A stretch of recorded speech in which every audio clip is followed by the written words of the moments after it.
Hey guys, this is Beastie Hatch, which has been a little over a year-long project, at least in its current form. It started out as a 1993 Honda Civic that I bought as a daily driver, already with the V6 swap performed. And basically over the course of about a month, I decided it needed a turbo setup. So I took a bunch of leftover parts at the time from the very first NVA concept and decided to spend my 30th birthday turbocharging it. Started, I don't know, 8 in the morning, and by midnight I had it turbocharged and tuned, and it's making a little bit over 350 horsepower at the wheels.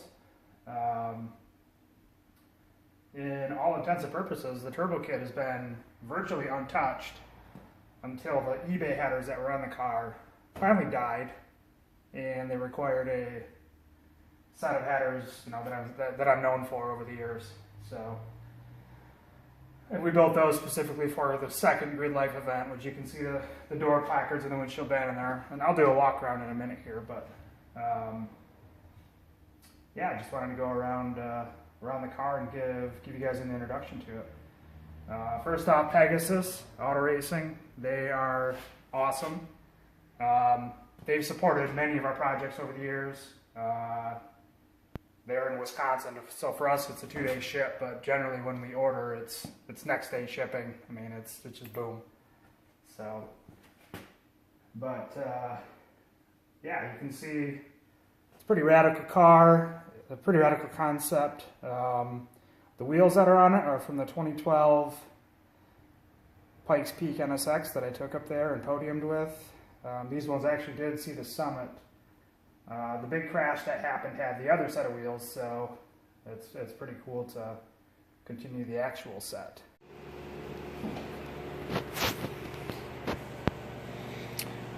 So the wheels are 18 by 13.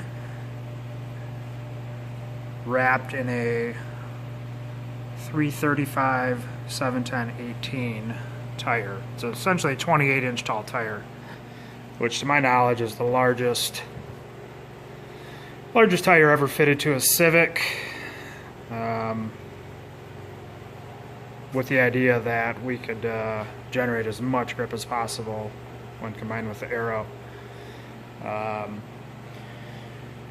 On the Aero, the rear wing is single element as of now, at least, based on the NV8 program and the wing from that program, which is available for anybody to purchase. The front wing is the same concept.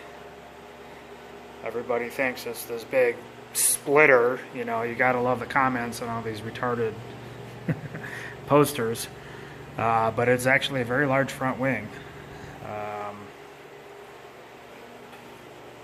Give you a profile here,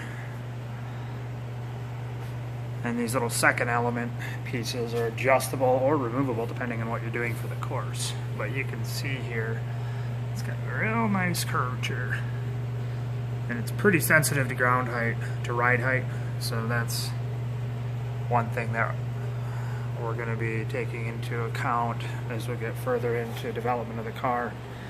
So pretty much as it sits, it's, I don't want to say cobbled, but I would say the Aero package is pretty stout. It's done well.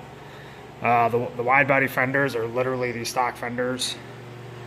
As you can see here, cut, sectioned, and I basically welded 6-inch pieces of 065 steel to it. It's nothing fancy, and it was always to be a temporary solution just to get something over the wheels.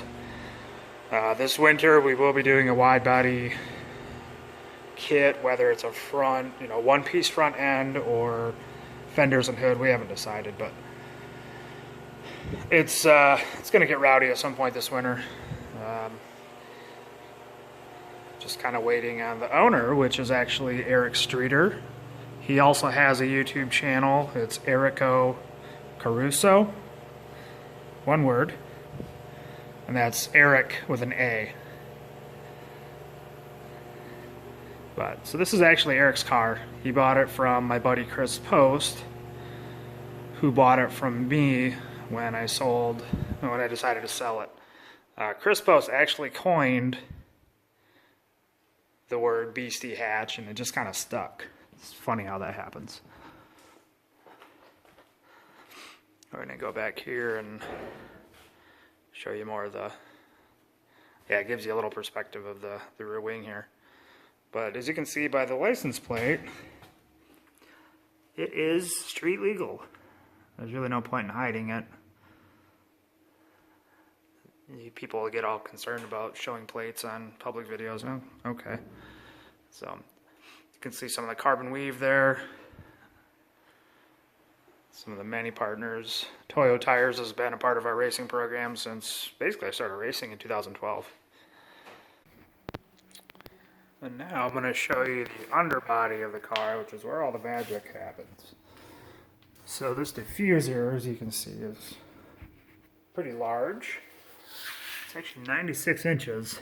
It goes all the way to the front of the car up by the shifter. And the cool part of running in the rain, which we're not afraid to do, is that you get all the cool little water trails. So you can learn a lot from that. And then the next cool feature of the car, the subfloor is huge. I don't know the surface area right offhand, but it's large. But there's an entire subfloor. As you can see, it goes all the way up under the car. There's about 4 inches of space, which acts as a extractor for the air coming off of the front wing underneath the car. You can see the front wing up there. But up inside of there's a nice little V. We had a little incident at the track. The wheel contacted it and peeled it up. That'll be rectified. That's what happens when you run at night without adequate lighting. Also of note, from that incident, this wheel is actually backwards about a full inch. So we have a control arm. It's the lower control arm got bent, so that'll be replaced. Gotta love Civics, $30 control arms. At the business end up here, you can see how wide the car is. The track is around 86 inches wide, if I recall. And the front wing here is 98 inches wide. It's the widest we can make them within the molds. You can see NV82 back there. But Beastie's powered by a J32A2 Honda V6 with unknown mileage. It's a junkyard engine. Before the Grid Life event this past October, we did valve springs, and that's it. That's just to cope with the additional boost, which is from our lovely friends at Garrett.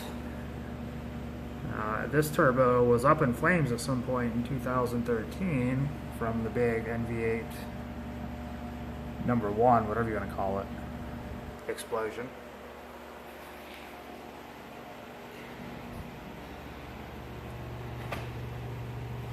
The engine is making, right now, because of how tall the tires are on the dyno, it won't grip in 3rd gear, but 4th gear is like 180 miles an hour, and I don't like spinning. I don't like spinning it that high on a front-wheel drive car. So I cut it off at like 6,800 RPM, if I recall. But here's the dyno graph. The last time I dynoed it, this is at 14 pounds of boost. Completely stock engine. It could take a lot more than that, which we're going to wait for the Link ECU to be installed. My longtime racing supporter, Adam Healing from Smart EFI, he will be handling the wiring. He's going to be building an engine and chassis harness complete with PDM and all of that fun stuff to make it a legit racing harness. I can wire, but as you get older, you realize that you need to segregate your skills, and I'm better at carbon fiber and fabrication in general. And here is a peek under the hood. I chose a water-to-air intercooler because I've built hundreds of them over the years. And I like the fact that there's about 4 inches of charge piping between the turbo and the inlet of the intercooler. You can see the header work. Some of the weld close-ups. It goes down to a very nice merge collector down there. V-band. A lot of the stuff was built with Vibrant Performance components, which they've also been a long-time supporter. They're not officially on the car yet. Maybe I'll ask them if they want to be. What do you think, guys? But anyway, these are built from leftover NVA program components. But you can see the Garrett. This is a Generation 1 GTX 3576.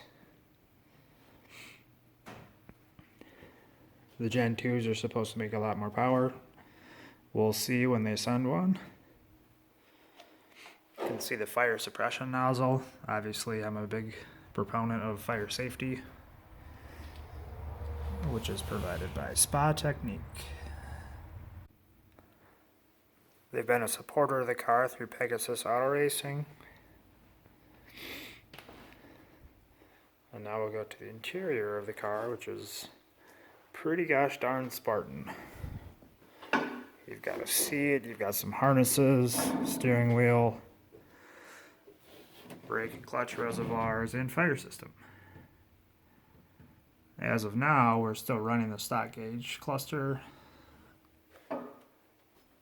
No race car would be complete without zip ties. However, this will all be replaced with proper components. We have an aim dash going in, along with the Link ECU run by CAN bus systems. You can see the OBP pedal box.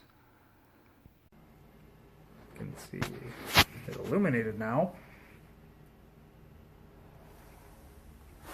This is fun to mount up in there. We end up doing a drop style with master cylinders going rearward.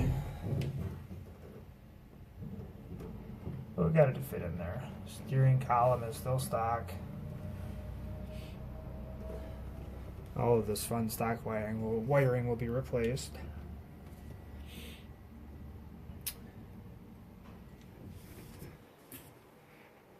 You can see the rear brake bias. Not only is there a bias bar in the master cylinders, but there's also this bias mechanical lever in case you need more or less rear brakes.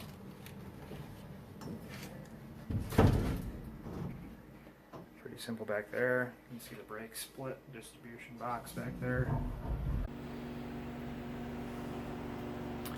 And now you can see the rear wing supports, which goes through the roof structure.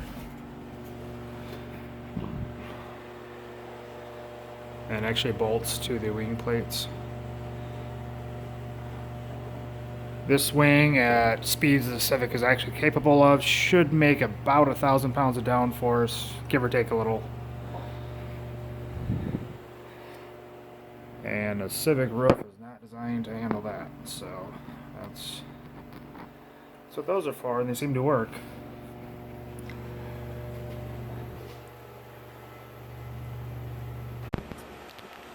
Cox Machine has been following our progress for several years, and they've decided to kind of jump in and help support our team with some affordable machining. So one of the things we're going to do for us on Beastie is machine new uprights. As you can see, to fit these wheels, we had to do a pretty large wheel spacer. So we're going to lengthen the lower control arm and move the wheel bearing out to help correct the scrub radius, which is the negative of having such a wide wheel on a front-wheel drive Civic and no power steering. The car was unbearable to drive during the first real test. I actually physically could not hold the steering wheel, and as you can see in the video, I'm not exactly a beanpole. So whenever we get into digging into the car, we have power steering components ready to go in. You can see here the J series. It's all designed to just bolt in, so that's going to be fantastic. We just need to swap the steering rack and we'll be rocking. You can see the rear header there. So otherwise, the main goals for the car this year is to get on the track. We had ambitious goals at Pikes Peak. That's not realistically possible given the limited budget and mainly time to get the car sorted. We're not going to bring the car up there until it's fully sorted.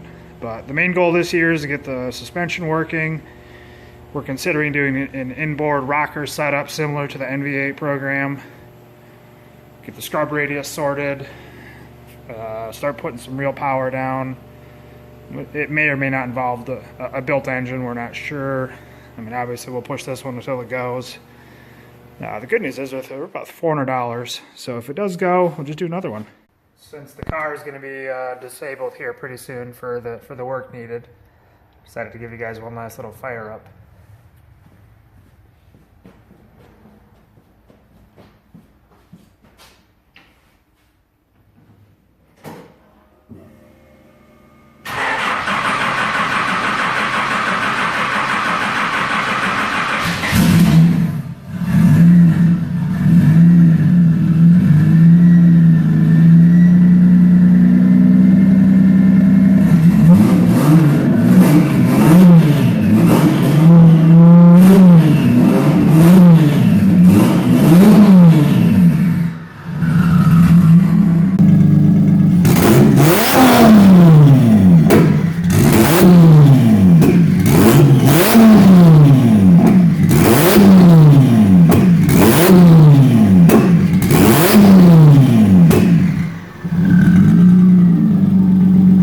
It's winter for the next few months. There's really nothing else left to do except to work on the car. So we're going to concentrate on the wiring harness and link ECU installation, the upright correction, get some sort of damper in there. It's too early to tell, but we had a great meeting with Moton at PRI, and we'll have a proper front end on here, some sort of carbon fiber front end. So I'll cover all of that throughout the next couple months, and you'll get to see how it's all done.